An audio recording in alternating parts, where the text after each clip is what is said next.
Good evening. Special edition തുടങ്ങും. കണ്ണൂരിൽ ഇടതുമുന്നണി പ്രവർത്തകർ നടത്തിയ കല്ലേറിൽ മുഖ്യമന്ത്രിക്ക് പരിക്കേറ്റു. കാറിന്റെ ചില്ലുകൊണ്ടാണ് മുഖ്യമന്ത്രിയുടെ നെറ്റിക്ക് പരിക്ക് പറ്റിയത്. സംഭവം വകവയ്ക്കാതെ മുഖ്യമന്ത്രി പരിപാടിയിൽ പങ്കെടുത്തു. സുനിൽ ഐസക് ചേരുന്നു കണ്ണൂരിൽ നിന്ന്. സുനിൽ, എന്തൊക്കെയാണ് കണ്ണൂരിൽ സംഭവിച്ചത്? രാജീവ്, കണ്ണൂരിൽ മുഖ്യമന്ത്രിക്ക് ഇന്നുണ്ടായിരുന്നത് രണ്ട് പരിപാടികളായിരുന്നു. ഒന്ന്, സംസ്ഥാന പോലീസ് അത്ലറ്റിക് മീറ്റിൻ്റെ സമാപന സമ്മേളനം 5:30 ഉദ്ഘാടനം ചെയ്യേണ്ടതുണ്ടായിരുന്നു. തൊട്ടു പിന്നാലെ 6:30 DCC പ്രസിഡന്റ് കെ സുരേന്ദ്രൻ നയിക്കുന്ന രാഷ്ട്രീയ വിശദീകരണ ജാഥയുടെ സമാപന സമ്മേളനം. ഈ രണ്ട് പരിപാടികളിലായിരുന്നു മുഖ്യമന്ത്രി പങ്കെടുക്കേണ്ടിയിരുന്നത്. എന്നാൽ മുഖ്യമന്ത്രിയുടെ പരിപാടി പ്രഖ്യാപിച്ച് ദിവസങ്ങൾക്ക് മുമ്പ് തന്നെ കൃത്യമായി LDF ഇവരുടെ മുഖ്യമന്ത്രിയെ വഴിയിൽ തടയുമെന്ന് പ്രഖ്യാപിച്ചിരുന്നു. ഇതനുസരിച്ച് ഒരു ശക്തമായ ഒരു സുരക്ഷ ഏർപ്പെടുത്തുന്നതിൽ പോലീസിന് വീഴ്ച പറ്റി എന്ന് തന്നെ വേണം സംഭവങ്ങൾ സൂചിപ്പിക്കുന്നത്. 5:40 മുഖ്യമന്ത്രി കണ്ണൂരിലെത്തിയത്. എന്നാൽ അതിന് തൊട്ടു മുമ്പ് തന്നെ വൈകിട്ട് ഒരു 3 മണി മുതൽ തന്നെ CPM-ന്റെ കണ്ണൂർ ജില്ലയിലെ പ്രമുഖരായ നേതാക്കളുടെ എല്ലാം നേതൃത്വത്തിൽ MV Jayarajan, PK Sreemathi teacher, P Jayarajan അടക്കമുള്ളവരുടെ നേതൃത്വത്തിൽ വലിയ തോതിലുള്ള പാർട്ടി പ്രവർത്തകരുടെ LDF പ്രവർത്തകരുടെ ഒഴുക്ക് കണ്ണൂർ നഗരത്തിൻ്റെ വിവിധ ഭാഗങ്ങളിലേക്കുണ്ടായിരുന്നു. മുഖ്യമന്ത്രി വരാൻ സാധ്യതയുള്ള 2 റോഡുകളും LDF പ്രവർത്തകർ 4 മണിയോട് തന്നെ ഉപരോധിച്ചിരുന്നു.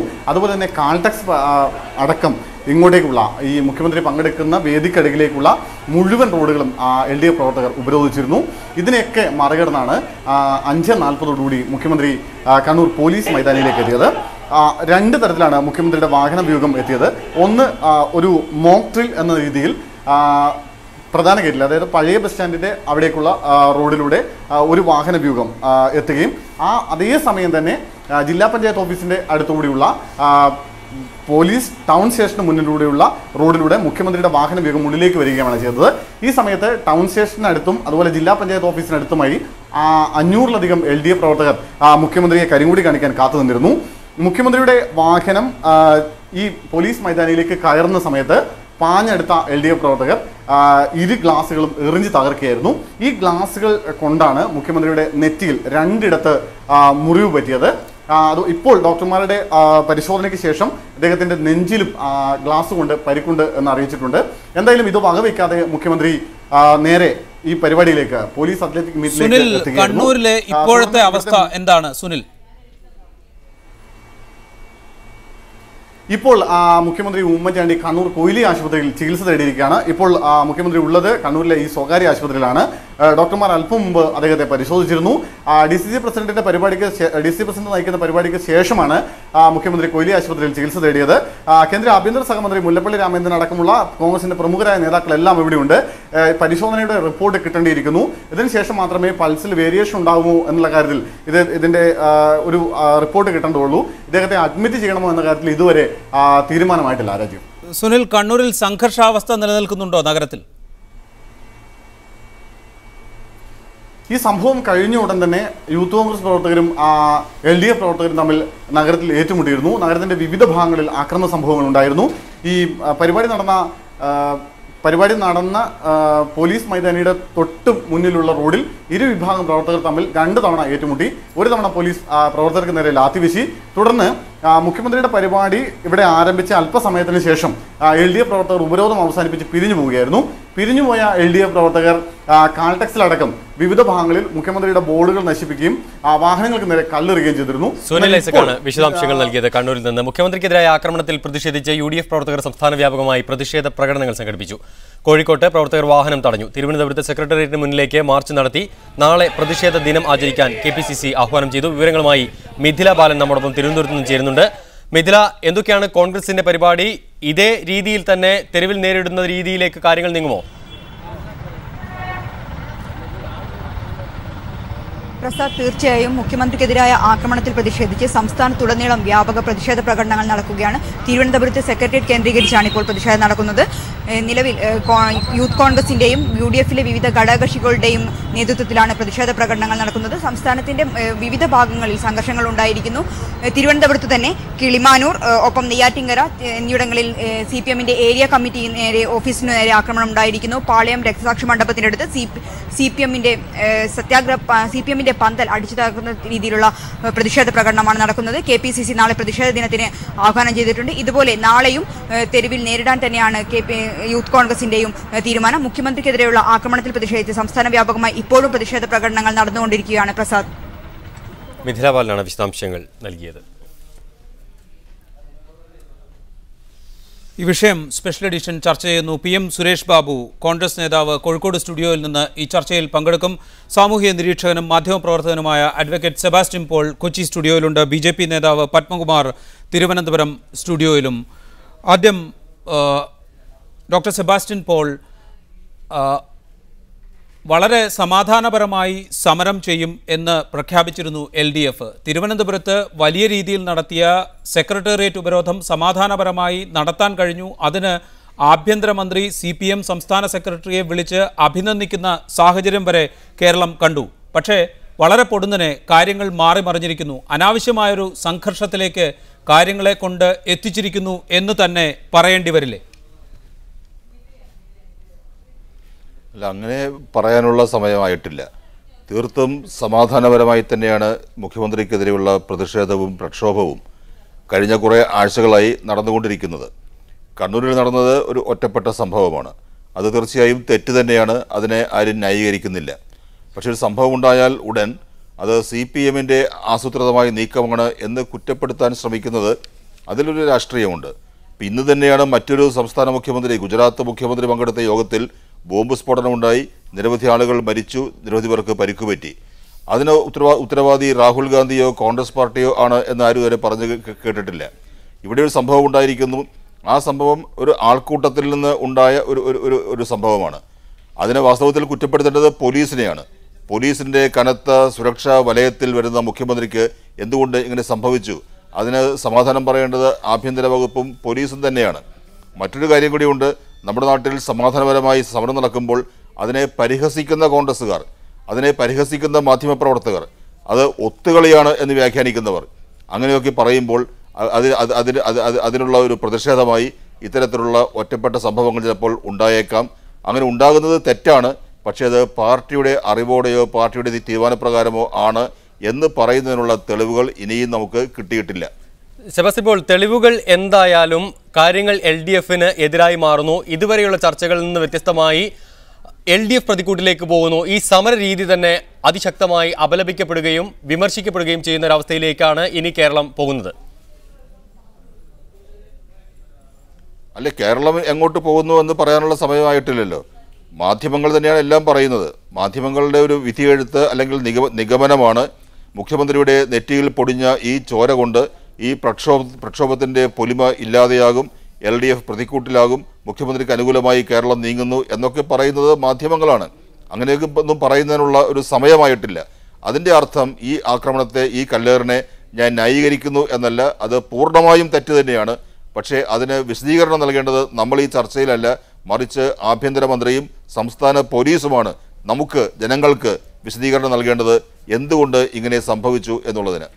റൈറ്റ്, സെബാസ്റ്റ്യൻ പോൾ, തിരിച്ചു വരാം. അഡ്വക്കേറ്റ് PM സുരേഷ് ബാബു, ആഭ്യന്തരമന്ത്രിയും ആഭ്യന്തര വകുപ്പും സംസ്ഥാന പോലീസും വലിയ സുരക്ഷാ ക്രമീകരണം ഒരുക്കിയിരുന്നു. ഇവിടെ സംസ്ഥാന പോലീസിൻ്റെ തന്നെ കായികമേളയുടെ സമാപന ചടങ്ങിലേക്കാണ് മുഖ്യമന്ത്രി എത്തിയത്.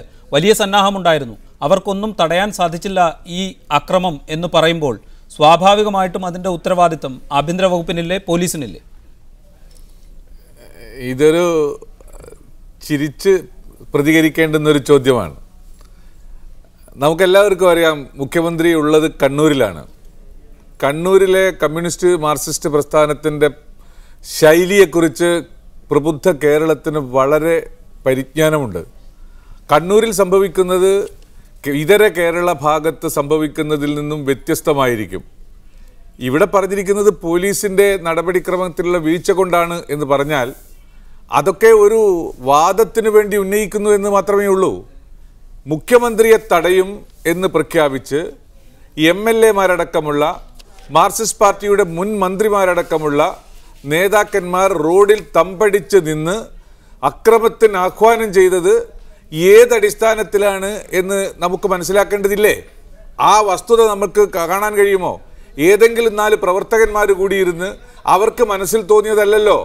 ഈ പ്രതിഷേധത്തെ, ഈ വാഹന ഗതാഗതത്തെ തടയുന്നതിന്, റോഡ് തടസ്സം ചെയ്യുന്നതിന് നേതൃത്വം കൊടുക്കുന്നത് കേരള സംസ്ഥാനത്തിൻ്റെ മാർക്സിസ്റ്റ് പാർട്ടിയുടെ സമുന്നത നേതൃത്വമാണ്. ആ നേതൃത്വത്തെ വെച്ചുകൊണ്ട് വേണം ഇതിനെ വിലയിരുത്താൻ. പക്ഷേ ശ്രീ പി എം സുരേഷ് ബാബു, ഇത്തരം ഒരു ഉപരോധ സമരം ഇപ്പോൾ ആദ്യമായി തുടങ്ങിയതല്ല. സെക്രട്ടേറിയറ്റ് വളയലുണ്ടായി, മുഖ്യമന്ത്രി പോകുന്നിടത്തൊക്കെ കരിങ്കടി കാണിക്കുന്ന സംഭവങ്ങളുണ്ടായി, ഉപരോധമുണ്ടായി. അവിടെ ഒന്നും ഉണ്ടാകാത്തതാണ് കണ്ണൂരിലുണ്ടായത്. അതുകൊണ്ടാണ് ഇത് പോലീസിന്റെ വീഴ്ചയല്ലേ എന്ന ചോദ്യം വരുന്നത്. അതല്ല, ഞാൻ അതിലേക്കാണ് വരാനിരിക്കുന്നത്. ചോദ്യം ചോദിച്ചത് നന്നായി, എനിക്ക് സന്തോഷമായി. കാരണം എന്താണ്? ഇന്നലെ കൂടംകുളത്ത് വെച്ച് കേരളത്തിന്റെ പ്രതിപക്ഷ നേതാവ് ഒരു പ്രസ്താവന നടത്തി. എന്താണ്? മൂർഖനെ കണ്ടതുപോലെ അറച്ചു നിൽക്കുകയാണ് ഹൈക്കോടതിയിലെ ജഡ്ജിമാർ വരെ. മുഖ്യമന്ത്രിയെ പിൻ പോയിന്റ് ചെയ്യാൻ, മുഖ്യമന്ത്രിയാണ് കുറ്റക്കാരനെന്ന് പറയാൻ ഹൈക്കോടതി ജഡ്ജി പോലും മതിക്കുന്നു എന്ന് പറഞ്ഞിട്ടുള്ളത് ഇത്തരം ഹൂളിഗാനിസം കാണിക്കാൻ അണികൾക്കുള്ള പരസ്യമായ ആഹ്വാനമാണ്. ആ ആഹ്വാനത്തിന്റെ തൊട്ട് പിറ്റേ ദിവസമാണ് ഇത്തരം അക്രമങ്ങൾ ഉണ്ടായത്. കേരളത്തിന്റെ പ്രതിപക്ഷ നേതാവാണ് ഈ അക്രമത്തിന്റെ പിന്നിലെന്ന് പറയാൻ ഞാൻ ആഗ്രഹിക്കുന്നു. അദ്ദേഹത്തിന്റെ ഇന്നലത്തെ കൂടംകുളത്തെ പ്രഖ്യാപനത്തിന്റെ പ്രവർത്തനത്തിന്റെ ഭാഗമായുണ്ടായ ഒരു രൂക്ഷമായ പ്രകടനമാണ് കണ്ണൂരിൽ നിന്ന് നടന്നത്. അതിന് കണ്ണൂർ ഒരു വേദിയായി, കണ്ണൂരിലെ സ്വാഭാവികമായും അത്തരം അക്രമ പ്രവർത്തനങ്ങൾ നടക്കുന്നൊരു വേദിയാണ്. മുഖ്യമന്ത്രി തന്നെ പറഞ്ഞു, കണ്ണൂരിലെ ജനങ്ങൾ വർഷങ്ങളായി അനുഭവിക്കുന്ന വേദനയുടെ, തീവ്രതയുടെ, ഭീകരതയുടെ ഒരു രൂപം മാത്രമാണ്, ഒരു അംശം മാത്രമാണ് എനിക്കിന്ന് അനുഭവിക്കേണ്ടി വന്നത്. എനിക്ക് കണ്ണൂരിലെ കോൺഗ്രസിന്റെ പ്രവർത്തകന്മാരോട് ഐക്യദാർഢ്യം പ്രഖ്യാപിക്കാൻ സാധിച്ചു എന്നതിൽ സന്തോഷമുണ്ട് എന്ന കാര്യം പോലും മുഖ്യമന്ത്രി പറയുകയുണ്ടായി. ശ്രീ പത്മകുമാർ, കേരളത്തിൽ അത് കണ്ണൂരിൽ തന്നെ സംഭവിച്ചിരിക്കുന്നു. മുഖ്യമന്ത്രിക്കെതിരായ ആക്രമണം, അതാണ് മുഖ്യമന്ത്രി ആ രീതിയിൽ തന്നെ അത് പറഞ്ഞത്. കണ്ണൂരിലെ സാധാരണ കോൺഗ്രസ് പ്രവർത്തകർ ദിവസവും അനുഭവിക്കുന്നതിന്റെ ഒരംശം മാത്രമാണ് താൻ അനുഭവിച്ചത് എന്ന്.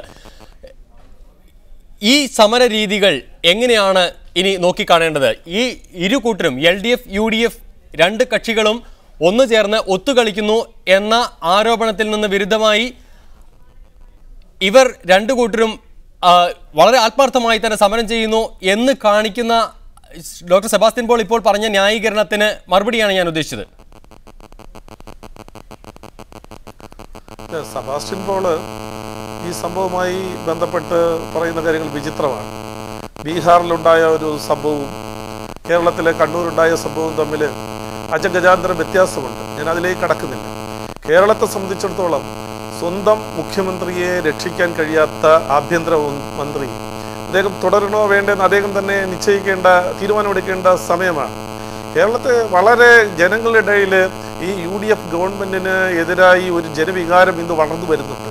ഈ ഗവൺമെൻറ്റിനെതിരായിട്ടുള്ള ആ ജനവികാരത്തെ ജനാധിപത്യ രീതിയിൽ അതിനെ ഉയർത്തിക്കൊണ്ടുവന്ന് ഈ പ്രതിഷേധം രേഖപ്പെടുത്തുന്നതിന് പകരം ഈ UDFന് അനുകൂലമായി ഒരു ജനങ്ങൾക്ക് ഒരു അനുകമ്പ ഉണ്ടാകുന്ന രീതിയിൽ ജനാധിപത്യ വിരുദ്ധമായിട്ട് ഈ സമരത്തെ വഴിതിരിച്ചു വിട്ട് പത്മകുമാർ ദയവായി ക്ഷമിക്കുക, ഇടപെടുന്നുണ്ട്. സാങ്കേതിക തടസ്സമുണ്ട്, ശബ്ദത്തിൽ ക്ലാരിറ്റി കുറവുണ്ട്. ഇപ്പോൾ KPA മജീദ് ടെലിഫോൺ ലൈനിലുണ്ട്, Muslim League general secretary. Shri KPA Majeed, ഇവിടെ ഉയരുന്ന പ്രധാന ആരോപണങ്ങളിൽ ഒന്ന് ആഭ്യന്തര വകുപ്പിന്റെ പരാജയം കൂടിയല്ലേ ഇത്തരം ഒരു സംഭവത്തിന് പിന്നിൽ എന്നതാണ്. എന്ന് പറഞ്ഞുകൂടാ. കാരണം കണ്ണൂർ ജില്ലയെ സംബന്ധിച്ചും അവിടുത്തെ CPMന്റെ പ്രവർത്തന ശൈലിയെ പറ്റി അറിയുന്ന ആൾക്കാർക്ക് അങ്ങനെ നിഗമനത്തിലെത്തില്ല. കാരണം കണ്ണൂര് വളരെ കൊല്ലങ്ങളായി നടന്നുകൊണ്ടിരിക്കുന്ന അക്രമ രാഷ്ട്രീയത്തിന്റെ ഒരു തുടർച്ചയാണ് ഇവിടെ നടക്കുന്നത്. കഴിഞ്ഞ ഏതാനും മാസങ്ങളായി CPM നടത്തിക്കൊണ്ടിരിക്കുന്ന സമരങ്ങളുടെ പരാജയത്തിന്റെ ഫലമായി അതിൽ നിന്നൊരു ശ്രദ്ധ തിരിച്ചുവിടാൻ വേണ്ടി അവർ നടത്തുന്ന ശ്രമങ്ങളുടെ ഭാഗമായിട്ടാണ് കണ്ണൂരിലെ നിർഭാഗ്യമായ സംഭവം ഉണ്ടായിട്ടുള്ളത്. ഇതിനങ്ങനെ വഴി തിരിച്ചുവിട്ട് അതിന്റെ ഇത് കുറച്ച് കാണിക്കേണ്ട ഒരു കാര്യമില്ല. ഇത് CPM വ്യക്തമായ പങ്കുള്ള ഒരു അക്രമമായിട്ടേ ഞങ്ങൾക്ക് തോന്നിയിട്ടുള്ളൂ. ശ്രീ KPA മജീദ്, UDF രാഷ്ട്രീയമായി പ്രതിരോധത്തിൽ നിന്നിരുന്നു. ആരോപണങ്ങൾ തുടർച്ചയായി വരുന്ന സാഹചര്യത്തിൽ അതിൽ നിന്ന് ഒരു തിരിച്ചുവരവിന് ഈ സംഭവം UDFനെ സഹായിക്കും എന്നൊന്നും പറഞ്ഞുകൂടാ. കാരണം വെച്ചാൽ CPM നടത്തുന്ന ഈ സമരത്തിന് ജനകീയ പിന്തുണ ഇല്ല എന്ന് നമുക്ക് ബോധ്യമായല്ലോ. തിരുവനന്തപുരത്തെ പിന്നെ മുഖ്യമന്ത്രിയുടെ പരിപാടിയും എറണാകുളത്തെ 2 പരിപാടി കഴിഞ്ഞു. യാതൊരു വിധത്തിലുള്ള പ്രതികരണം കൊണ്ട് ഉണ്ടാക്കാൻ കഴിയില്ല. അങ്ങനെ ഒറ്റപ്പെട്ടു പോയി നിരാശപ്പെട്ടിട്ടുള്ള CPM പ്രവർത്തകന്മാർ കണ്ണൂർ ജില്ലയിൽ വരുമ്പോൾ സ്വാഭാവികമായി ഇങ്ങനെ അക്രമം ഉണ്ടാകും എന്ന് പറഞ്ഞാൽ അതിൽ നമ്മൾ അത്ഭുതപ്പെടേണ്ട കാര്യമില്ല. കാരണം അവരുടെ കഴിഞ്ഞ കാലത്തെ പ്രവർത്തന ശൈലി അതാണ്. അക്രമ രാഷ്ട്രീയത്തെ എന്നും പ്രോത്സാഹിപ്പിച്ചിട്ടുള്ളതാണ് CPM. അതുകൊണ്ട് അവരുടെ നേതാക്കന്മാരും പിന്നെ പ്രധാന നേതാക്കന്മാരും പുറത്ത് അറിയാതെ അങ്ങനെ അക്രമം ഉണ്ടാകുമെന്ന് നമുക്ക് കരുതിക്കൂടാ.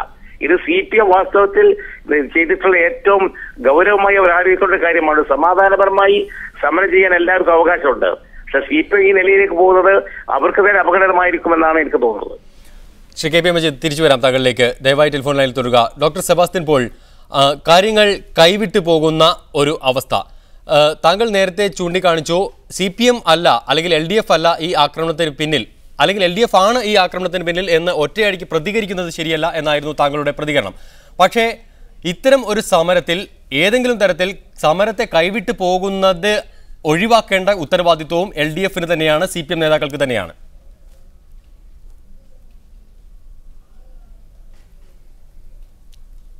അതെ, തീർച്ചയായും ആ ഉത്തരവാദിത്വമുണ്ട്. തിരുവനന്തപുരത്തെ സെക്രട്ടേറിയറ്റ് ഉപരോധം പൊടുന്നനെ അവസാനിപ്പിച്ചതിന് പിന്നിലും ആ ഉത്തരവാദിത്വ ബോധത്തോടെയുള്ള സമീപനമാണ് പാർട്ടി കാണിച്ചത്. പാർട്ടി അത് വ്യക്തമായി പറഞ്ഞിട്ടില്ല എന്നേ ഉള്ളൂ. പക്ഷേ അതിനെയൊക്കെ ഇവിടെ മാധ്യമങ്ങളോട് പരിഹസിക്കാനുണ്ടായത് ഒത്തുകളിയാണ് എന്നൊരു വ്യാഖ്യാനമുണ്ടായി. ഇവിടെ അതിനുള്ള മറുപടിയാണ് ഈ കല്ലേറ് എന്ന് ഞാൻ പറയുന്നില്ല.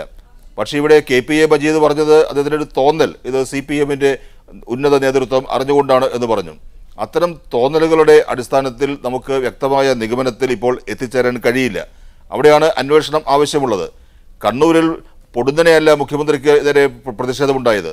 അത് വളരെ ആസൂത്രിതമായി മുൻകൂട്ടി അറിയിച്ച് കരുതലോടെ ഉള്ള പ്രതിഷേധം തന്നെയായിരുന്നു. ഉന്നത നേതാക്കളുടെ സാന്നിധ്യം അവിടെ ഉണ്ടായിരുന്നു. മുഖ്യമന്ത്രി തന്നെ 2 വാഹനവ്യൂഹം വിട്ട് ഒന്നിൽ നിന്ന് ചില ഏകാധിപതികളൊക്കെ അങ്ങനെയൊക്കെ യാത്ര ചെയ്ത് കേട്ടിട്ടുണ്ട്. അങ്ങനെയാണ് അദ്ദേഹം ആ പോലീസ് മൈതാനത്തേക്ക് വന്നത്. പോലീസിൻ്റെ തന്നെ പരിപാടിയിലാണ് അദ്ദേഹം പങ്കെടുക്കാൻ എത്തിയത്. ഇവരൊക്കെ പറയുന്നത് പോലെ, സുരേഷ് ബാബുവും മജീദും ഒക്കെ പറയുന്നത് പോലെ കണ്ണൂരാണ് എന്ന് അറിഞ്ഞുകൊണ്ട് തന്നെയാണ് മുഖ്യമന്ത്രി അവിടെ എത്തിയത്. അവിടെ ആവശ്യമായ സുരക്ഷിതത്വം നൽകാൻ എന്തുകൊണ്ട് പോലീസിന് കഴിഞ്ഞില്ല എന്ന ചോദ്യമുണ്ട്. ഏതൊരു കുറ്റകൃത്യം നടക്കുമ്പോഴും അതിൻ്റെ ബെനഫിഷ്യറി, അതിൻ്റെ നേട്ടം ആർക്കാണ് എന്നൊരു ചോദ്യം ഞങ്ങൾ ഉന്നയിക്കാറുണ്ട്. ഇവിടെ ഈ കല്ലേറ് കൊണ്ട്, മുഖ്യമന്ത്രിയുടെ നെറ്റിയിൽ പൊടിഞ്ഞ ഈ ചോരത്തുള്ളി കൊണ്ട് ആർക്കാണ് പ്രയോജനം? അത് ഈ ചർച്ചയിൽ നിന്ന് വ്യക്തമാണല്ലോ. CPIMനെ ആക്രമിക്കുന്നതിന്, CPIMനെ ആക്ഷേപിക്കുന്നതിന്, പ്രതിക്കൂട്ടിലാക്കുന്നതിന് ഈ കല്ലേറ് സംഭവം ആയുധമാക്കുമ്പോൾ ആരാണ് അതിൻ്റെ പിന്നിൽ പ്രവർത്തിച്ചത്? അക്കാര്യത്തിൽ അവർക്ക് ചിലർക്ക് തോന്നലുകൾ ഉണ്ടാകുന്നുണ്ടെങ്കിൽ എനിക്ക് ന്യായമായ സംശയങ്ങൾ ഉണ്ടാകുന്നുണ്ട്. ആ സംശയങ്ങൾക്കുള്ള വ്യക്തത കൂടി വരട്ടെ. അതാണല്ലോ അന്വേഷണം കൊണ്ട് ഉദ്ദേശിക്കുന്നത്. Right. Sebastian Paul. Advocate PM Suresh Babu, ഇവിടെ ചോദിച്ചൊരു ചോദ്യം കണ്ണൂരാണ് എന്നറിഞ്ഞുകൊണ്ട് തന്നെ താങ്കൾ തന്നെ നേരത്തെ സൂചിപ്പിച്ചു കണ്ണൂരിലെ CPMൻ്റെ പ്രവർത്തന രീതി എല്ലാവർക്കും അറിയാവുന്നതാണ് എന്ന്. അത് കോൺഗ്രസിനറിയാം, അവിടുത്തെ പോലീസിനറിയാം, പോലീസ് സംവിധാനം, സുരക്ഷാ സംവിധാനം ഒരുക്കുന്ന ആഭ്യന്തര വകുപ്പിനും അറിയാം. അവിടേക്ക് മുഖ്യമന്ത്രി പോകുമ്പോൾ സ്വാഭാവികമായും സുരക്ഷാ സംവിധാനം ഒരുക്കേണ്ട ബാധ്യത പോലീസിനില്ലേ? ഞാൻ സെബാസ്റ്റ്യൻ പോൾ ഉദ്ദേശിക്കുന്നത് എന്താണെന്ന് എനിക്ക് മനസ്സിലായില്ല. കണ്ണൂരാണെന്ന് അറിഞ്ഞുകൊണ്ടാണ് മുഖ്യമന്ത്രി അവിടെ പോയത് എന്ന് പറഞ്ഞാൽ കണ്ണൂർ എന്താ ചൈനയിലാണോ? കണ്ണൂർ എന്താ ഏതെങ്കിലും ഒരു ഏകാധിപത്യ രാജ്യത്തിലാണോ? കണ്ണൂർ എന്താ ഒരു ഫ്യൂഡൽ കൺട്രിയാണോ? കണ്ണൂർ കേരള സംസ്ഥാനത്തിൽ മുഖ്യമന്ത്രിയുടെ കീഴിലുള്ള ഒരു ജില്ലയാണ്. ആ ജില്ലയിൽ മുഖ്യമന്ത്രിക്ക് പോകാനുള്ള സ്വാതന്ത്ര്യമില്ലേ? അവിടെ കണ്ണൂരാണെന്ന് അറിഞ്ഞുകൊണ്ട് എന്തിനു പോയി എന്ന ധ്വനി വരുന്ന ചോദ്യം ബഹുമാന്യനായ സെബാസ്റ്റ്യൻ പോളിന് ഉണ്ടാകാൻ പാടുണ്ടോ? കണ്ണൂരിലെ രാഷ്ട്രീയ സവിശേഷതയെക്കുറിച്ച് മനസ്സിലാക്കാൻ കഴിയുന്നതാണ് എന്നാണ് ഞാനും ശ്രീ മജീദുമൊക്കെ പറഞ്ഞത്. അതുകൊണ്ട് തന്നെ അവിടെ കുറച്ചുകൂടി നിയന്ത്രണം നേതാക്കന്മാർ കാണിക്കേണ്ടതായിരുന്നു. കൂത്തുപറമ്പ് ആവർത്തിക്കുമെന്ന് പറഞ്ഞ ചില നേതാക്കളുടെ പ്രസ്താവനയും ഇതോട് ചേർത്ത് വെച്ച് വായിക്കേണ്ടതുണ്ട്. കൂത്തുപറമ്പ് ആവർത്തിക്കുമെന്ന് പറഞ്ഞ പ്രസ്താവനയെ പിറ്റേന്ന് തന്നെ പാർട്ടി തിരുത്തിയിട്ടുണ്ട്. അത്തരം പ്രസ്താവനകൾക്ക് നടത്താൻ പാടില്ല, അത് പാർട്ടിയുടെ അഭിപ്രായമല്ല എന്ന് പാർട്ടി അപ്പം തന്നെ പറഞ്ഞിട്ടുണ്ട് പിറ്റേ ദിവസം. അതുകൊണ്ട് കൂത്തുപറമ്പ് ആവർത്തിക്കുമെന്ന പ്രസ്താവന കോൺഗ്രസുമായി യാതൊരു ബന്ധവുമില്ലാത്ത പ്രസ്താവനയാണ് എന്ന് തന്നെ പറഞ്ഞിട്ടുണ്ട്. അതുകൊണ്ട് അതിനെ ചുറ്റിക്കാണിച്ചുകൊണ്ട് കോൺഗ്രസിനെ കുറ്റപ്പെടുത്തേണ്ടതില്ല. KP മജീദ് ഇപ്പോഴും ടെലിഫോൺ ലൈനിലുണ്ട്. ശ്രീ KP മജീദ്, ഇത്തരം ഒരു അക്രമ സംഭവം ഉണ്ടായാൽ അതിൻ്റെ ഗുണഭോക്താവ് ആര് എന്ന ചോദ്യം സ്വാഭാവികമായും ഉയരും. അതാണ് ഡോക്ടർ സെബാസ്റ്റ്യൻ പോൾ ചൂണ്ടിക്കാണിച്ചത്. അത് അങ്ങനെ പറയുന്നതിൽ യാതൊരു അർത്ഥമില്ല. സെബാസ്റ്റ്യൻ പോള് വാസ്തവത്തിൽ അദ്ദേഹത്തെ പോലൊരു നേതാവ് ഇത്രയും കാര്യങ്ങളെ ന്യായീകരിക്കുന്നു എന്നത് വളരെ അത്ഭുതകരമായ ഒരു കാര്യമാണ്. ഇതിന്റെ ഗുണഭോക്താവ് UDF ആണെങ്കിൽ മജീദ്, അതിലൊരു തിരുത്ത്. ഡോക്ടർ സെബാസ്റ്റ്യൻ പോൾ ഒരിക്കലും കല്ലേറിനെ ന്യായീകരിച്ചില്ല. പക്ഷേ അത്തരമൊരു സംഭവം ഉണ്ടായാൽ അതിന്റെ ഗുണഭോക്താവ് ആര് എന്ന സംശയം ഉന്നയിക്കുക മാത്രമാണ് ചെയ്തത്. എല്ലാ സംഭവവും നടത്തിയിട്ട് ഗുണഭോക്താവ് UDF ആണ് എന്ന് പറയുന്നത് എന്താ അർത്ഥമുള്ളത്? ഞങ്ങൾക്കിത് ഗുണഭോക്താവായി മാറണമെങ്കിൽ ഞങ്ങൾക്ക് ഹർത്താൽ ആചരിക്കാം, മറ്റു പ്രതിഷേധ പരിപാടി നടക്കാം, വലിയ സംഭവമാക്കി മാറ്റിക്കൂടെ? ഞങ്ങൾ സമാധാനം പാലിക്കാനാണ് പറയുന്നത്, ഹർത്താൽ ആചരിക്കണമെന്നാണ് ഞങ്ങൾ പറയുന്നത്. അതുകൊണ്ട് കേരളത്തിൽ ഈ സംഭവത്തിന്റെ വെളിച്ചത്തിൽ കൂടുതൽ സംഘർഷാവസ്ഥ ഉണ്ടാവരുതെന്നും സമാധാനം ഉണ്ടാകണമെന്ന് UDF ആഗ്രഹിക്കുന്നു. സംഭവം നടത്തിയിട്ട് അതിന്റെ ഗുണഭോക്താവ് ആരാണ് എന്ന് ചോദിക്കാൻ എന്താ അർത്ഥമുള്ളത്? ഞാൻ പറഞ്ഞ കണ്ണൂരിനെ പറ്റി അറിയാവുന്നവർക്ക്, അത് ബഹുമാനപ്പെട്ട സെബാസ്റ്റ്യൻ പോൾ എല്ലാവർക്കും അറിയാം. കണ്ണൂരിനെ പറ്റി അറിയാവുന്നവര്, അവിടുത്തെ പ്രവർത്തകന്മാരുടെ സ്വഭാവത്തെ പറ്റി അറിയാവുന്നവര്, ഇങ്ങനെ സംഭവം ഉണ്ടായാൽ സ്വാഭാവികമായും അത് CPMന്റെ നേതൃത്വത്തിലുള്ളതാണ് എന്നുള്ളത് പിന്നെ തർക്കിക്കേണ്ട ഒരു കാര്യമില്ല. അദ്ദേഹം പറഞ്ഞു ഇത് പൊടുന്നനെ ഉണ്ടായതല്ല, നേരത്തെ തീരുമാനിച്ചതാണ്, നേതാക്കന്മാരുടെ സാന്നിധ്യം ഉണ്ടായിരുന്നു. അതുകൊണ്ട് തന്നെ ഞങ്ങൾക്ക് സംശയമുള്ളത്. കണ്ണൂരിനെ പറ്റിയുള്ള ഈ അറിവ് ആഭ്യന്തര വകുപ്പിനുണ്ടായിരുന്നില്ലേ ശ്രീ KP മജീദ്? ആഭ്യന്തര വകുപ്പ് എന്ന് വെച്ചാൽ പോലീസ് സംരക്ഷണം കൊടുക്കാനല്ലേ പറ്റുള്ളൂ. പോലീസ് മനുഷ്യരാണല്ലോ. കണ്ണൂരിലെ ഇതിന് മുമ്പുള്ള ധാരാളം സംഭവങ്ങൾ വെച്ചുകൊണ്ട് ഞാൻ പറയട്ടെ, ജനങ്ങൾ ഇങ്ങനെ ഒരു പ്രകോപനപരമായ രീതിയിൽ കാര്യങ്ങൾ നീങ്ങിയാൽ പോലീസിൽ ആരെന്തെങ്കിലും പ്രശ്നങ്ങൾ പരിഹരിക്കാൻ പറ്റുമോ? വെറുതെ ആരെയും കുറ്റം പറഞ്ഞ കാര്യമുണ്ടോ? മാർക്സിസ്റ്റ് പാർട്ടി അവരുടെ പ്രവർത്തകന്മാരെ നിയന്ത്രിക്കാനാണ് നോക്കേണ്ടത്. ലീഗിന്റെ പ്രവർത്തകന്മാരെയും കോൺഗ്രസിന്റെ പ്രവർത്തകന്മാരെയും ഇങ്ങനെ സാഹചര്യം വരുമ്പോൾ നിയന്ത്രിക്കാൻ പരിശ്രമിക്കുക എന്നതാണ് പൊതുവായി സ്വീകരിക്കാറുള്ളത്. മറിച്ച് അവർ നടത്തിക്കൊണ്ടിരിക്കുന്ന സമരങ്ങളുടെ പരാജയം തുടർച്ച ഉണ്ടായിക്കൊണ്ടിരിക്കുമ്പോൾ കണ്ണൂരിലുള്ള CPMൽ ഉണ്ടായിട്ടുള്ള ഈ അങ്കലാപും അതുപോലെ അവരുടെ കനത്ത പ്രതിഷേധവും ഇത്തരത്തിലുള്ള അക്രമത്തിലേക്ക് വന്നു എന്നാണ് ഞാൻ മനസ്സിലാക്കുന്നത്. ശ്രീ KP മജീദ്, കോൺഗ്രസും UDFും നാളെ പ്രതിഷേധത്തിന് ആഹ്വാനം ചെയ്തിട്ടുണ്ട്. സമാധാനപരമായിരിക്കും എന്ന് ഉറപ്പുവരുത്താനാകുമോ ആ പ്രതിഷേധം? എന്താണ് സംശയം? ഞങ്ങൾ വളരെ വ്യക്തമായിട്ട് പറഞ്ഞിട്ടുണ്ട്, സമാധാനപരമായ സമരപരിപാടിയിലെ ലീഗ് ഉണ്ടാവുകയുള്ളൂ എന്ന് പറഞ്ഞിട്ടുണ്ട്. സമാധാനപരമായിരിക്കാൻ വേണ്ടിയാണ് ഹർത്താലും ബന്ധം വേണ്ടെന്ന് തീരുമാനിച്ചത്. അതുകൊണ്ട് സമാധാനപരമായി തന്നെ ആയിരിക്കും. സമാധാനപരമായിട്ടില്ലെങ്കിൽ ഈ പിന്നെ സെബാസ്റ്റ്യൻ പോൾ പറഞ്ഞ ഗുണഭോക്താവ് LDF ആയിരിക്കും എന്ന് നാം അനുമാനിക്കണം. വളരെ നന്ദി ശ്രീ KP മജീദ് ഞങ്ങളോട് പ്രതികരിച്ചതിന്. ശ്രീ സെബാസ്റ്റ്യൻ പോൾ, ഗുണഭോക്താവ് ഇവിടെ UDF തന്നെയാണ്, യാതൊരു തർക്കവുമില്ല. അങ്ങനെ ഒരു അവസ്ഥ ഇപ്പോൾ കോൺഗ്രസ് നേതാക്കളുടെ UDF നേതാക്കളുടെ ഭാഗത്തു നിന്നും ഉള്ള ഈ സ്വരത്തിലെ ഈ ആത്മവിശ്വാസവും ഒക്കെ നമുക്ക് വളരെ വ്യക്തമായി കാണാം. അവർ ഗുണഭോക്താക്കൾ തന്നെ ആയിരിക്കുന്നു. ഇങ്ങനെ ഒരു ഗുണഭോക്തൃത്വം അവർക്ക് നേടിക്കൊടുത്തത് LDF ആണ്. അല്ല, LDF ആണ്, അല്ലെങ്കിൽ LDF പ്രവർത്തകരാണ്, LDF നേതൃത്വം അറിഞ്ഞുകൊണ്ടാണ് ഈ കല്ലേറ് നടന്നത് എന്ന് ഞാൻ ഇപ്പോഴും അംഗീകരിക്കുന്നില്ല. അതിനുള്ള തെളിവുകൾ എൻ്റെ കൈവശമില്ല. ഞാൻ ഈ വാർത്തകളിൽ നിന്നും അത് മനസ്സിലാക്കുന്നുമില്ല. അത് അന്വേഷിച്ച് അതിൻ്റെ വ്യക്തത വരുത്തുന്നതിനുള്ള ഉത്തരവാദിത്വം ആഭ്യന്തര വകുപ്പിനുണ്ട്, പോലീസിനുണ്ട്. ഇവിടെ കണ്ണൂരിനെ കുറിച്ച് ഞാൻ പറഞ്ഞത്, കണ്ണൂർ കേരളത്തിലെ ജില്ലയാണ്. അവിടെ പോകുന്നതിന്, പൊതു പരിപാടിയിൽ പങ്കെടുക്കുന്നതിന് മുഖ്യമന്ത്രിക്ക് അവകാശമുണ്ട്, അത് ഉത്തരവാദിത്വവുമുണ്ട്. പക്ഷേ കണ്ണൂരിനെ കുറിച്ച് ഇവിടെ സംസാരിച്ചത് സുരേഷ് ബാബുവും KP മജീദും തന്നെയാണ്. കണ്ണൂരിലെ CPMനെ കുറിച്ച് സംസാരിക്കുമ്പോൾ K സുധാകരൻ നേതൃത്വം നൽകുന്ന കോൺഗ്രസ്സാണ് കണ്ണൂരിലുള്ളത്. കൂത്തുപറമ്പ് കണ്ണൂരിലാണ്. കൂത്തുപറമ്പ് ആവർത്തിക്കും എന്ന് ഭീഷണിപ്പെടുത്തിയത് കോൺഗ്രസ്സുകാരാണ്. അങ്ങനെയുള്ള സാഹചര്യത്തിൽ കണ്ണൂർ എന്നതൊരു ഒരു വൈകാരികമായ അന്തരീക്ഷമുള്ള ഒരു പ്രദേശം കൂടിയാണ്. അവിടെ പോലീസിൻ്റെ പരിപാടിയിൽ പങ്കെടുക്കുന്നതിനെത്തിയ മുഖ്യമന്ത്രിക്ക് കനത്ത പോലീസ് സുരക്ഷിതത്വവും പോലീസ് സന്നാഹവും ഒക്കെ ഉണ്ടായിട്ടും എന്തുകൊണ്ട് ഇത് സംഭവിച്ചു, എന്തുകൊണ്ട് ഇത് തടയാൻ കഴിഞ്ഞില്ല, അക്കാര്യത്തിലുള്ള വിശദീകരണമാണ് ഞാൻ ചോദിക്കുന്നത്. അല്ലാതെ കല്ലേറിനെ ന്യായീകരിക്കുകയല്ല. അത് ഏറ്റവും കടുത്ത ഭാഷകൾ തന്നെ അതിനെ അപലപിക്കുന്നതിന്, അത് തെറ്റാണ് എന്ന് പറയുന്നതിന് എനിക്ക് യാതൊരു മടിയുമില്ല. ഇനി CPMന്റെ അറിവോടെയും അനുവാദത്തോടെയുമാണ് ആ സംഭവം നടന്നത് എന്ന് നാളെ തെളിയുകയാണെങ്കിൽ അപ്പോഴും അതിനെ അപലപിക്കുന്നതിന്, അത് തെറ്റാണ്, സംഭവിക്കാൻ പാടില്ലായിരുന്നു എന്ന് പറയുന്നതിനും എനിക്ക് മടിയില്ല. റൈറ്റ്. പത്മകുമാർ, താങ്കൾ നേരത്തെ സൂചിപ്പിച്ചു ഇത് ആഭ്യന്തര വകുപ്പിന്റെ വീഴ്ചയാണ് എന്ന്. സ്വന്തം മുഖ്യമന്ത്രിയെ സംരക്ഷിക്കാൻ പോലും കഴിവില്ലാത്ത വിധത്തിലേക്ക് ആഭ്യന്തര വകുപ്പ് എത്തിയിരിക്കുന്നു എന്നും താങ്കൾ നേരത്തെ സൂചിപ്പിക്കുകയുണ്ടായി. BJP LDF കോൺഗ്രസിന് ഒരു മേൽക്കൈ നൽകുന്ന വിധത്തിൽ പ്രവർത്തിച്ചു എന്നാണോ BJP വിലയിരുത്തുന്നത്? അല്ല, ഈ നേരത്തെ സൂചിപ്പിച്ചത് തന്നെയാണ്. ഇതിൻ്റെ ഗുണഭോക്താവായി വരുന്നത് UDF ആണ്. അപ്പോൾ അതിന് അത്തരത്തിലൊരു സാഹചര്യം ബോധപൂർവം മാർക്സിസ്റ്റ് പാർട്ടിയും LDF അറിഞ്ഞുകൊണ്ട് ഉണ്ടാക്കി കൊടുക്കുന്നു എന്ന് പറയുമ്പോൾ അങ്ങനെയല്ലേ വിചാരിക്കേണ്ടത്? യഥാർത്ഥത്തിൽ ഈ സമരത്തെ സംബന്ധിച്ചിടത്തോളം ഞാൻ നേരത്തെ സൂചിപ്പിച്ചു, ജനങ്ങളിടയിൽ ഈ മുഖ്യമന്ത്രിയുടെ ഓഫീസും അതുമായി ബന്ധപ്പെട്ടും ഈ കേരളത്തിൽ ഉണ്ടായിട്ടുള്ള ഈ അടുത്ത കാലം ഉണ്ടായിട്ടുള്ള സോളാർ അതുമായി ബന്ധപ്പെട്ടുള്ള കാര്യത്തിലൊക്കെ മുഖ്യമന്ത്രിയെ പ്രതിക്കൂട്ടി നിർത്തി ഈ തെരുവിൽ വിചാരണ ചെയ്യുന്ന ഒരു സാഹചര്യം ഇന്ന് കേരളത്തിൽ നിലനിൽക്കുന്നുണ്ട്. ആ സാഹചര്യത്തിൽ മുഖ്യമന്ത്രിക്ക് അനുകൂലമായി ഒരു അനുകമ്പ ജനങ്ങളുടെ ഇടയിൽ ഉണ്ടാക്കി കൊടുക്കുന്നതിനുള്ളൊരു സാഹചര്യം മാർക്സിസ്റ്റ് പാർട്ടിയും ഇടതുപക്ഷവും ചേർന്ന് ഒരുമിച്ച് ഒരുക്കി കൊടുത്തു എന്ന് പറഞ്ഞാൽ തീർച്ചയായിട്ടും ഇവർ തമ്മിലുള്ള ഒത്തുകളി ജനങ്ങൾ വ്യക്തമാണ്. അതുകൊണ്ടാണ് ഞാൻ പറഞ്ഞത് ഇത്തരത്തിലുള്ള പ്രവർത്തനങ്ങളിൽ നിന്നും ഇടതുപക്ഷം വിട്ടുമാറണം. ജനാധിപത്യപരമായ രീതിയിലേക്ക് നമ്മൾ പ്രക്ഷോഭങ്ങൾ മുന്നോട്ട് പോകണം.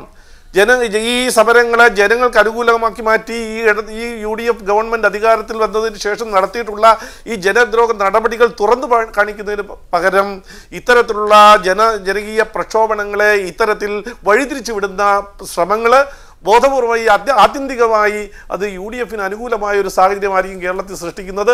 അത് കേരളത്തിലെ ജനഹിതത്തിനെതിരാണെന്ന് പറയാൻ തിരിച്ചു വരാം. M. സ്വരാജ് DYFI നേതാവ് നമ്മളോടൊപ്പം ടെലിഫോൺ ലൈനിൽ ചേരുന്നുണ്ട്. സ്വരാജ്, കൈവിട്ടു പോകുന്നു ഈ സമരം, അത് UDFന് വലിയ ഗുണമായി മാറുകയും ചെയ്യുന്നു. അതെ, നിങ്ങളിപ്പോൾ പറഞ്ഞതിൽ തന്നെ എല്ലാം വ്യക്തമാണ്. ഇങ്ങനെ ഒരു സംഭവം ഉണ്ടായാൽ അതിന്റെ ഗുണം UDF ഗവൺമെന്റിനാണെന്ന കാര്യം നിങ്ങൾ തന്നെ സൂചിപ്പിച്ചല്ലോ. ഞങ്ങൾ ഏതായാലും ഇങ്ങനെ സമരം ചെയ്യാൻ ഉദ്ദേശിച്ചിട്ടില്ല. ഞങ്ങൾ സമാധാനപരമായി സമരം ചെയ്യണമെന്ന് നിർബന്ധമുള്ളവരാണ്. കഴിഞ്ഞ 5 മാസമായി മുഖ്യമന്ത്രിക്കെതിരെ ഇത്തരത്തിലൊരു സംഭവം ഉണ്ടായിട്ടില്ലല്ലോ. അത് കേരളത്തിൽ എറിയാൻ കല്ലില്ലാത്തതുകൊണ്ടല്ല, എറിയണ്ട എന്ന് തീരുമാനമെടുത്ത് സമാധാനപരമായി തന്നെ മുൻപോട്ട് പോകണമെന്ന് ദൃഢനിശ്ചയം എടുത്തുകൊണ്ടാണ്. പക്ഷേ കണ്ണൂരിലെത്തിയപ്പോൾ ആ ദൃഢനിശ്ചയത്തിന് എന്തോ തകരാറ് സംഭവിച്ചു. അല്ല, കണ്ണൂരിൽ ഇന്നലെ അല്ലല്ലോ സമരം തുടങ്ങിയത്. ഈ സമരം കേരളത്തിൽ ആരംഭിച്ച ഘട്ടം മുതൽ കണ്ണൂരിലുമുണ്ട്. അപ്പൊ ഇന്ന് നടന്നിട്ടുള്ള സംഭവത്തെ സംബന്ധിച്ച് ആദ്യം തന്നെ എല്ലാ ഉത്തരവാദിത്വവും ഞങ്ങളുടെ തലയിൽ കെട്ടിവെക്കണ്ട. ഇത് ഞങ്ങളുടെ ശൈലിയല്ല, ഞങ്ങൾ തീരുമാനിച്ചതല്ല. ഞങ്ങൾ സമാധാനപരമായി സമരം ചെയ്യാൻ പ്രതിജ്ഞാബദ്ധരാണ്. ഇന്ന് അവിടെ നടന്ന സംഭവത്തിന്റെ പിന്നിൽ ഗൂഢാലോചനയുണ്ടോ, അതിൽ ആർക്കൊക്കെ പങ്കുണ്ട്, ഇത്തരം കാര്യങ്ങളൊക്കെ അന്വേഷിക്കട്ടെ. സമരത്തിന് ആഹ്വാനം ചെയ്ത പാർട്ടികൾക്ക് യാതൊരു ഉത്തരവാദിത്വവുമില്ല. സമരത്തിന് ആഹ്വാനം ചെയ്ത പാർട്ടികൾക്ക് ഏത് രീതിയിലാണോ സമരം ചെയ്യുന്നത് ആ സമരത്തിന് മാത്രമേ ഉത്തരവാദിത്വമുള്ളൂ. പക്ഷേ ശ്രീ M. സ്വരാജ്, ഇതുവരെ മുഖ്യമന്ത്രിക്ക് എതിരെ നടത്തിയ സമരങ്ങൾ, LDF നടത്തിയ സമരങ്ങൾ പരാജയമായിരുന്നു എന്നൊരു വിലയിരുത്തൽ നിലവിലുണ്ട്. അതിൻ്റെ തുടർച്ചയായാണ് കണ്ണൂരിലെ സംഭവം വിലയിരുത്തപ്പെടുന്നത്. CPMന് ശക്തമായ സ്വാധീനമുള്ള കണ്ണൂർ ജില്ലയിൽ ഇത്തരം ഒരു സംഭവം ഉണ്ടാകണമെങ്കിൽ അത് CPM അറിയാതെ, ഇടതുമുന്നണി അറിയാതെ നടക്കില്ല എന്ന് വാദിക്കുന്നവരുമുണ്ട്. അല്ല, വാദിക്കുന്നവർക്ക് അവരുടേതായ യുക്തിയിൽ എന്തും വാദിക്കാം. ഞാൻ ചോദിക്കട്ടെ, CPMന് കേരളത്തിൽ ഏത് ജില്ലയിലാണ് സ്വാധീനം ഇല്ലാത്തത്? നിങ്ങൾ പറയുന്നത് കേട്ടാൽ തോന്നും കണ്ണൂരിൽ മാത്രമാണ് സ്വാധീനം. എല്ലാ ജില്ലയിലും സ്വാധീനമുള്ള പാർട്ടിയല്ലേ CPM. കഴിഞ്ഞ 5 മാസമായി സമരം നടത്തുകയല്ലേ. എവിടെ ഒരു അക്രമം ഉണ്ടായിട്ടില്ലല്ലോ. വളരെ സമാധാനപരമായിട്ടല്ലേ പോകുന്നത്. എന്തെല്ലാം പ്രകോപനം ഉണ്ടായി. തിരുവനന്തപുരത്തെ ജയപ്രസാദിന്റെ സ്ഥിതി നമുക്കറിയാം. അദ്ദേഹത്തിന് നേരെ നടന്ന ആക്രമണം. അതുപോലെ തന്നെ സ്ത്രീകൾക്കെതിരായിട്ട് മുഖ്യമന്ത്രിയുടെ സ്വന്തം നിയോജക മണ്ഡലത്തിൽ നിന്ന് ഇറക്കുമതി ചെയ്ത ഗുണ്ടകളുടെ നേതൃത്വത്തിൽ നടന്ന ആക്രമണം, മുഖ്യമന്ത്രിയുടെ ബന്ധുവായ ഗുണ്ടയുടെ നേതൃത്വത്തിൽ നടന്ന ആക്രമണം, ഇതെല്ലാം നമ്മുടെ മുൻപിലില്ലേ. അവിടെ ഒന്നും ഞങ്ങൾ അടിമതറിയിട്ടില്ലല്ലോ. അവിടെ ഒന്നും അക്രമത്തിലേക്ക് വഴുതി വീണില്ലല്ലോ. അപ്പൊ ഞങ്ങൾ സമാധാനപരമായി തന്നെ മുൻപോട്ട് പോകണമെന്ന് ആഗ്രഹിക്കുന്നവരും അതിന് നേതൃത്വം കൊടുക്കുന്നവരും എല്ലാ സമരവും സമാധാനപരമായി തന്നെ പോകണമെന്ന് കർശനമായ നിർദ്ദേശം കൊടുത്തിട്ടുള്ളതാണ്. പക്ഷെ ഇന്നിപ്പോ നിർഭാഗ്യകരമായ ഒരു സംഭവം ഉണ്ടായി. ആ സംഭവത്തെ കുറിച്ച് അന്വേഷിക്കണം. എങ്ങനെ അത് ഉണ്ടായി, ആരെങ്കിലും മുതലെടുപ്പ് നടത്തിയിട്ടുണ്ടോ, തെറ്റായ നിലയിൽ ആരെങ്കിലും പെരുമാറിയിട്ടുണ്ടോ, അതിനെക്കുറിച്ചൊക്കെ അന്വേഷിക്കട്ടെ. ആരാതിനെതിരെ താങ്കളിലേക്ക് മടങ്ങി വരാം. ശ്രീ സുരേഷ് ബാബു, സംഗതിയിൽ ഗൂഢാലോചന നടന്നിട്ടുണ്ട് ഈ സംഭവത്തിൽ എന്നാണ് M. സ്വരാജ് ഉൾപ്പെടെയുള്ള CPM നേതാക്കൾ ഇപ്പോഴും വാദിക്കുന്നത്. അവർക്കത് പറയാം. ഞാൻ അതിനെക്കുറിച്ച് ഒരു ചർച്ചയ്ക്കേ തന്നെ ഇല്ല. ഇതിനകത്തൊരു ഗുണഭോക്താവിനെ കണ്ടുപിടിക്കുന്ന ഒരു സ്ഥിതിയിലേക്കൊന്നും നീങ്ങാൻ കോൺഗ്രസ് പാർട്ടി തയ്യാറല്ല. കോൺഗ്രസ് പാർട്ടി ചോരച്ചാല് നീന്തിക്കടക്കുന്ന ഒരു രാഷ്ട്രീയ പ്രസ്ഥാനവുമല്ല. ശ്രീ സെബാസ്റ്റ്യൻ പോൾ ഇവിടെ പറഞ്ഞു മുഖ്യമന്ത്രിയുടെ നെറ്റിയിൽ വിരിഞ്ഞ 2 തുള്ളി ചോര കൊണ്ട് എന്നൊക്കെ പറയുന്നത് കേൾക്കുമ്പോൾ ദുഃഖം തോന്നുകയാണ്. എവിടെയാണ് നമ്മുടെ സാംസ്കാരിക പ്രബുദ്ധത വന്നു നിൽക്കുന്നത്? ഒരു മുഖ്യമന്ത്രിയെ കല്ലെറിയുക, അതിൽ ചോര പൊടിയുന്നുണ്ടോ എന്നുള്ളതല്ല നോട്ടം. അതിൻ്റെ ആ ഒരു പ്രക്രിയയാണ് ഇന്ത്യൻ നാഷണൽ കോൺഗ്രസ് ഇവിടെ വിമർശിക്കുന്നത്, അതല്ലെങ്കിൽ എതിർക്കുന്നത്. ഞങ്ങളിത് ഒരു ഗുണഭോക്താവിൻ്റെ രീതിയിലൂടെ കാണാൻ ആഗ്രഹിച്ചിട്ടില്ല. ഉണ്ടെങ്കിൽ ഇങ്ങനെയല്ല ഇതിനോടുള്ള പ്രതികരണം. മുഖ്യമന്ത്രി തനിക്ക് ഏറുകൊണ്ട് പരിക്കേറ്റ് നെറ്റിയിൽ പൊടിയുന്ന ചോരയുമായി പരിപാടിയിൽ പങ്കെടുത്തു. അത് കഴിഞ്ഞ് അദ്ദേഹം കോൺഗ്രസ് പാർട്ടിയുടെ പൊതുയോഗത്തിൽ പ്രസംഗിച്ചു. അത് കഴിഞ്ഞിട്ടാണ് പരിശോധനയ്ക്ക്, ഡോക്ടർമാരുടെ പരിശോധനയ്ക്ക് അദ്ദേഹം വിധേയമായത്. അത് സൂചിപ്പിക്കുന്നത് എന്താ? ആളി കത്തിക്കാനാണ്, ഇതിൽ നിന്ന് മുതലെടുക്കാനാണെങ്കിൽ ഉടനെ തന്നെ മുഖ്യമന്ത്രി ആശുപത്രിയിലേക്ക്, പ്രതിഷേധത്തിലേക്ക്, നാളെ ഹർത്താലിലേക്ക് ഇതൊക്കെ പോകുമായിരുന്നില്ലേ കോൺഗ്രസും UDF-ഉം? കോൺഗ്രസ് അതൊന്നും ഉദ്ദേശിച്ചിട്ടില്ല.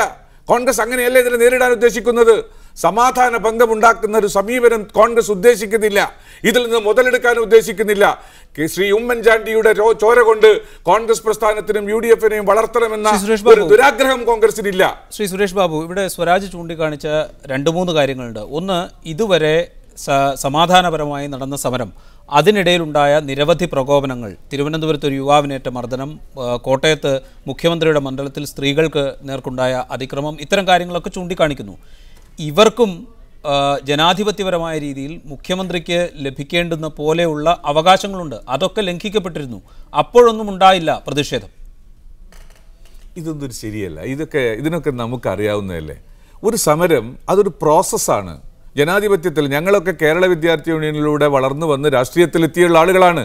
10-40 കൊല്ലങ്ങൾക്ക് മുമ്പ് നിരവധി സമരങ്ങൾ നടത്തിച്ചുമൊക്കെ പരിചയമുള്ള ആളുകളാണ്. അപ്പോൾ സമരത്തിൻ്റെ ടാക്ടിക്സിനെ കുറിച്ച് സ്വരാജിന് അറിയാവുന്നത് പോലെ തന്നെ എനിക്കും അറിയാം. ഞങ്ങളൊക്കെ ആ പ്രക്രിയയിലൂടെ നീങ്ങിയിട്ടുള്ള ആളുകളാണ്. എവിടെ സമരം പരാജയപ്പെടാൻ ആഗ്രഹിക്കുന്നോ അപ്പോൾ അക്രമമുണ്ടാക്കി സമരവീര്യത്തിൽ സഖാക്കളെയോ അല്ലെങ്കിൽ പ്രവർത്തകരെയോ പിടിച്ചു നിർത്തുക എന്നതൊരു സമരത്തിന്റെ തന്ത്രമാണ്. വരുന്നത് അഡ്വക്കേറ്റ് സെബാസ്റ്റ്യൻ പോൾ, അവിടെയാണ് പ്രശ്നം. സമരം പരാജയപ്പെടാൻ പോകുന്നു എന്ന ഒരു പ്രതീതി ഉണ്ടാകുമ്പോൾ അക്രമം സൃഷ്ടിക്കുന്നു എന്ന വിലയിരുത്തൽ ഒരുപക്ഷെ നമ്മൾ എത്രത്തോളം അല്ലെങ്കിൽ അന്വേഷണം നടക്കട്ടെ, യഥാർത്ഥ പ്രതികൾ ആരൊക്കെ എന്ന് കണ്ടെത്തട്ടെ എന്നൊക്കെ പറയുമ്പോഴും പൊതുജനങ്ങൾക്കുണ്ടാകുന്ന ഒരു വികാരം അത് തന്നെയല്ലേ? അല്ല, മുഖ്യമന്ത്രിക്കെതിരെ നടന്നുകൊണ്ടിരിക്കുന്ന ഈ പ്രതിഷേധം, പ്രക്ഷോഭം അത് ദുർബലമാകുന്നു, അത് ഇല്ലാതെയാകാൻ പോകുന്നു എന്ന നിലപാടോട് ഞാൻ യോജിക്കുന്നില്ല. അത് കൂടുതൽ ശക്തമായി പല തരത്തിൽ ആ പ്രക്ഷോഭം മുന്നോട്ട് പോയിക്കൊണ്ടിരിക്കുകയാണ്. ഇപ്പോൾ മുഖ്യമന്ത്രിയുടെ ജനസമ്പർക്ക പരിപാടിക്കെതിരെയുള്ള ഉപരോധം, അവിടെയൊക്കെ പൊതുജനങ്ങൾക്കോ മുഖ്യമന്ത്രിക്ക് പോലുമോ യാതൊരു അസൗകര്യവും ഉണ്ടാകാത്ത രീതിയിൽ തന്നെയാണ് ആ പ്രതിഷേധം നടന്നിട്ടുള്ളത്. എറണാകുളത്തെ ഞാൻ നേരിട്ട് പങ്കെടുത്തിട്ടുള്ള ആളാണ്. ഞങ്ങളുടെയൊക്കെ സമീപനം അതായിരുന്നു. അങ്ങനെ സമാധാനപരമായി കാര്യങ്ങൾ മുന്നോട്ട് പോകുമ്പോൾ അതിനെ ഒത്തുകളിയായി വ്യാഖ്യാനിച്ചവരാണ് ഇപ്പോൾ സമരം പരാജയപ്പെടുന്ന ഘട്ടമെത്തിയപ്പോൾ അക്രമത്തിലൂടെ സമരത്തിന് വീര്യം നൽകാൻ, ഉത്തേജനം നൽകാൻ LDF പരിശ്രമിക്കുന്നു എന്ന് കുറ്റപ്പെടുത്തുന്നത്. അതൊക്കെ നമുക്ക് രാഷ്ട്രീയമാണ്. അങ്ങോട്ടും ഇങ്ങോട്ടും പലതരത്തിലുള്ള വാദഗതികൾ നമുക്ക് ഉന്നയിക്കാൻ കഴിയും. പക്ഷെ ഇവിടെ പ്രസക്തമായ കാര്യം, മുഖ്യമന്ത്രിയെ സംരക്ഷിക്കുന്നതിൽ അദ്ദേഹത്തിൻ്റെ ആഭ്യന്തരമന്ത്രി, അദ്ദേഹത്തിൻ്റെ പോലീസ് പരാജയപ്പെട്ടിരിക്കുന്നു. അവരന്വേഷിച്ച് കണ്ടെത്തട്ടെ. അവിടെയും TV ദൃശ്യങ്ങളുണ്ട് എന്ന് പറയുന്നു. മുഖ്യമന്ത്രിയുടെ ഓഫീസിലെ ദൃശ്യങ്ങൾ പോലെ അത് മാഞ്ഞു പോയിട്ടില്ലെങ്കിൽ കയ്യോടെ പ്രതികളെ കണ്ടെത്തട്ടെ, അന്വേഷിക്കട്ടെ, ആരാണ് ഉത്തരവാദികളെന്ന് മനസ്സിലാക്കട്ടെ. അപ്പോൾ നമുക്ക് കുറെ കൂടി വ്യക്തതയോടെ കൃത്യമായി നിലപാട് സ്വീകരിക്കാൻ കഴിയും. എം സ്വരാജ്, അങ്ങനെ LDF പ്രവർത്തകരാണ് ഇതിന് പിന്നിൽ എന്ന് വ്യക്തമാകുന്ന സാഹചര്യം ഉണ്ടാകുമ്പോൾ എന്തായിരിക്കും നിലപാട്? അതിലേക്ക് ഞാൻ വരാം. അതിനു മുമ്പ് ഒരു കാര്യം സൂചിപ്പിച്ചോട്ടെ. ബഹുമാനായ ശ്രീ സുരേഷ് ബാബു പറഞ്ഞ കാര്യത്തോട് ഒട്ടും യോജിക്കാനാവില്ല. അദ്ദേഹം പറഞ്ഞതുപോലെ അല്ല കാര്യങ്ങളെന്നാണ് എനിക്ക് തോന്നുന്നത്. കാരണം അക്രമം നടത്തിക്കൊണ്ട് ജനങ്ങളെ പിടിച്ചു നിർത്താനാവില്ല. അക്രമം നടത്തുന്നവരോടൊപ്പം ജനങ്ങൾ അണിനിരക്കുകയുമില്ല. അവർ ജനങ്ങൾക്കെതിരായി മാറുകയാണ് ചെയ്യുക. അതുകൊണ്ടാണ് ഒരു കാരണവശാലും അക്രമം ഉണ്ടാവാതെ തികച്ചും സമാധാനപരമായി സമരം പോകണം എന്ന് ആദ്യമേ തീരുമാനിച്ച് അതേ പാതയിൽ ഈ 5 മാസവും പോയിട്ടുള്ളത്. ഇപ്പൊ പെട്ടെന്നൊരു സുപ്രഭാതത്തിൽ അക്രമത്തിലേക്ക് തിരിയേണ്ട സാഹചര്യം എന്താ? അത് ജനങ്ങളെ എതിരാക്കാൻ വേണ്ടി ഞങ്ങൾ ബോധപൂർവം ചെയ്തു എന്നാണോ പറയുന്നത്?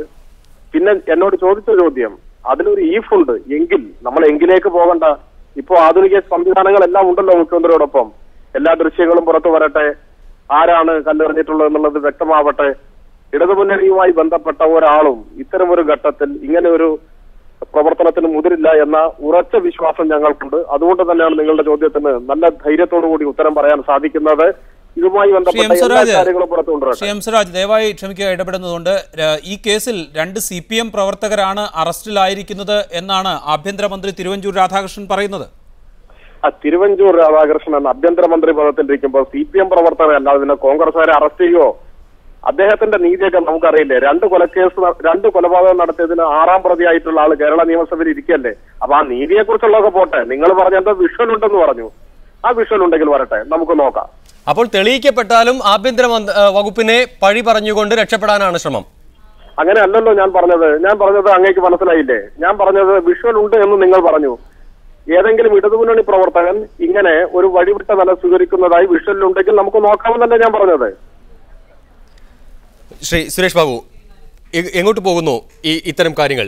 CPM നേതാക്കൾ, LDF നേതാക്കൾ ഇപ്പോഴും പറയുന്നത് സമരം സമാധാനപരമായി തന്നെയാണ് ഇത്രയും നാൾ നടന്നത്. അത് സമാധാനപരമായി തന്നെയാണ് നടക്കാൻ അവർ ആഗ്രഹിച്ചത്. സമാധാനപരമല്ലാതാകുമ്പോൾ ജനങ്ങൾ എതിരാവുമെന്ന വ്യക്തമായ തിരിച്ചറിവ് അവർക്കുണ്ട് എന്നൊക്കെയാണ്. ഞാൻ സ്വരാജിൽ നിന്ന് കേട്ടു, സഖാവ് പിണറായി വിജയനിൽ നിന്നും ഈ പ്രസ്താവന കേട്ടു. ആ പ്രസ്താവനയെ അതിൻ്റെ യഥാർത്ഥ മുഖവിലക്ക് മുഖ്യമന്ത്രി സ്വീകരിക്കുകയും കൂടി ചെയ്തു. പിണറായി വിജയൻ പറഞ്ഞത് ആത്മാർത്ഥതയോടെയാണെങ്കിൽ ഞാനത് സ്വീകരിക്കുന്നു എന്നാണ് മുഖ്യമന്ത്രി പറഞ്ഞത്. അത് അങ്ങനെയാണ് ഇതിനെ കോൺഗ്രസും UDF കൈകാര്യം ചെയ്യുന്നത്. അതിനകത്ത് ഒരു വാശിയുമില്ല, ദുർവാശിയും കാണിക്കുന്നില്ല. ഏതെങ്കിലും ഒരു രാഷ്ട്രീയ പ്രസ്ഥാനത്തെ പിൻ പോയിന്റ് ചെയ്ത് അവരാണിത് എന്ന് ആക്ഷേപിക്കാൻ ഞങ്ങൾ ആഗ്രഹിക്കുന്നൊന്നുമില്ല. പക്ഷേ പോലീസിൽ പിടിക്കപ്പെടുന്നത് LDF പ്രവർത്തകരോ CPM പ്രവർത്തകരോ ആകുമ്പോൾ അത് തിരുവഞ്ചൂർ രാധാകൃഷ്ണന്റെ പോലീസ് കോൺഗ്രസ്സുകാരെ പിടിക്കില്ല എന്ന് പറയുന്നതിനോട് യോജിക്കാൻ നിവൃത്തിയില്ല. ഞങ്ങൾക്ക് ഈ കാര്യത്തിൽ മുഖ്യമന്ത്രിയെ ആക്രമിച്ച സംഭവത്തിൽ ശക്തമായ പ്രതിഷേധമുണ്ട്. അത് തെരുവിലേക്ക് ഇറക്കാൻ കോൺഗ്രസ് ആഗ്രഹിക്കുന്നില്ല, തെരുവിൽ അത് വലിച്ചിഴക്കാൻ ആഗ്രഹിക്കുന്നില്ല. പക്ഷേ പ്രബുദ്ധ കേരളത്തിന്റെ മനസാക്ഷിക്ക് മുമ്പിൽ ഞങ്ങൾ അർപ്പിക്കുന്നു. കേരളത്തിന്റെ മുഖ്യമന്ത്രിക്കെതിരായ ഈ കയ്യേറ്റ ശ്രമം, കല്ലെറിയൽ ശ്രമം എവിടെ കേരളത്തിന്റെ സാംസ്കാരിക പ്രബുദ്ധതയെ എത്തിക്കുമെന്ന് ആളുകൾ ആലോചിക്കണം, ജനങ്ങൾ ചിന്തിക്കണം എന്ന് ഞങ്ങൾ വിനയപുരസ്സരം ജനങ്ങളോട് ആവശ്യപ്പെടുകയാണ്. റൈറ്റ്. അഡ്വക്കേറ്റ് സെബാസ്റ്റ്യൻ പോൾ, അറസ്റ്റിലായിരിക്കുന്നത് 2 CPM പ്രവർത്തകരാണ് എന്നാണ് ആഭ്യന്തരമന്ത്രി പറഞ്ഞിരിക്കുന്നത്. അത് തന്നെ നേരത്തെ സൂചിപ്പിച്ചതുപോലെ ജനങ്ങൾ മുഖ്യമന്ത്രിക്കെതിരെ ഉള്ള സമരത്തെ അക്രമത്തിലേക്ക് വഴിതിരിച്ചു വിടുകയാണ് എന്ന രീതിയിലേക്ക് കാര്യങ്ങളെ വിലയിരുത്താൻ ഈ അറസ്റ്റ് തന്നെ മതിയാകില്ലേ? അത് മുഖ്യമന്ത്രിക്കെതിരെയുള്ള അതിക്രമത്തിൽ സുരേഷ് ബാബു പ്രകടിപ്പിച്ച പ്രതിഷേധം അതേ തീവ്രതയോടെ ഞാനും ഏറ്റെടുക്കുകയാണ്, ഞാനും അത് ആവർത്തിക്കുകയാണ്, ഞാനത് ന്യായീകരിക്കുന്നില്ല. പക്ഷേ ഇവിടെയുള്ളത് ആരാണിത് ചെയ്തത് എന്ന് അറിയട്ടെ. ഇപ്പോൾ 2 പേരെ അറസ്റ്റ് ചെയ്തു, അത് അവർ ഇടതുമുന്നണി പ്രവർത്തകരാണ് എന്ന് പറഞ്ഞതുകൊണ്ട് മാത്രം കാര്യങ്ങൾക്ക് വ്യക്തത ഉണ്ടാകുന്നില്ല.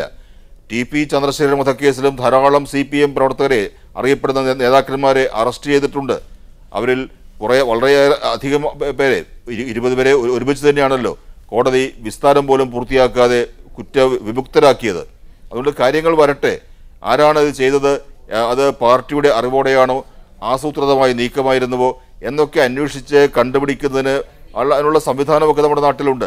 അതിനു മുൻപ് തന്നെ ഇപ്പോൾ മീഡിയ 1 ചാനലിൽ തന്നെ എഴുതി കാണിക്കുന്നത് പോലെ ഇടതുമുന്നണി പ്രവർത്തകർ നടത്തിയ കല്ലേറ് എന്നുള്ള ഒരു നിഗമനത്തിൽ നമ്മൾ ധൃതി പിടിച്ച് എത്തിച്ചേരുന്നത് അനുചിതമാണ്. അത് ഇവിടുത്തെ രാഷ്ട്രീയ അന്തരീക്ഷം കൂടുതൽ കലുഷമാക്കുന്നതിന് മാത്രമേ സഹായകമാകൂ എന്ന ഒരു അഭിപ്രായമാണ് ഞാൻ വളരെ വിനീതമായി മുന്നോട്ട് വയ്ക്കുന്നത്. Right. PM Suresh Babu, advocate Sebastian Paul പറഞ്ഞതിനോട് ഞാനും അത് പറഞ്ഞല്ലോ. ഞങ്ങൾക്ക് ഒരു താല്പര്യവുമില്ല ഇടതുപക്ഷ മുന്നണിയെ ഇതിനകത്ത് കുറ്റക്കാരായി ചിത്രീകരിക്കാൻ. പക്ഷെ പോലീസ് അന്വേഷണത്തിൽ വന്നിരിക്കുന്നത് കൊണ്ട് അത് ഏറ്റെടുക്കാൻ കേരളത്തിന്റെ സമൂഹം തയ്യാറാകും. പിന്നീട് അനുബന്ധമായി നടക്കുന്ന വിഷയം എന്താണ്? സംഭവം നടന്നിരിക്കുന്നത് CPMന്റെ പ്രബുദ്ധമായ കേരളത്തിലെ മുൻ മന്ത്രി അടക്കമുള്ള MLA-മാരടക്കമുള്ള നേതാക്കന്മാരുടെ സാന്നിധ്യത്തിലാണ്. അതെങ്ങനെയാണ് സംഭവിക്കുന്നത്? അതിന് ശ്രീ സെബാസ്റ്റ്യൻ പോൾ നേരത്തെ പറഞ്ഞ ബീഹാറിനെ ഉദാഹരിക്കാൻ കഴിയില്ല. ബീഹാർ ഒരു അജ്ഞാത സംഘത്തിന്റെ അക്രമമാണ്. ഇത് ആഹ്വാനം ചെയ്ത സമരത്തിന്റെ ഭാഗമാണ്. ആഹ്വാനം ചെയ്ത് നടത്തുന്ന സമരത്തിന്റെ ഭാഗമായി ഉണ്ടാകുന്ന അക്രമങ്ങൾക്ക് ഏതെങ്കിലും ഒരു ശതമാനമെങ്കിലുമുള്ള ഉത്തരവാദിത്വം ആഹ്വാനം ചെയ്ത രാഷ്ട്രീയ പാർട്ടി ഏറ്റെടുക്കണം. അത് രാഷ്ട്രീയ പാർട്ടി ഏറ്റെടുക്കാതിരിക്കുന്നത് ശരിയല്ല, സത്യത്തോട് കാണിക്കുന്ന അനീതിയായിരിക്കും അത്. Right. PM Suresh Babu, doctor Sebastian Paul, M Swaraj, Padmakumar, വളരെയധികം നന്ദി ഈ ചർച്ചയിൽ പങ്കെടുത്തതിന്.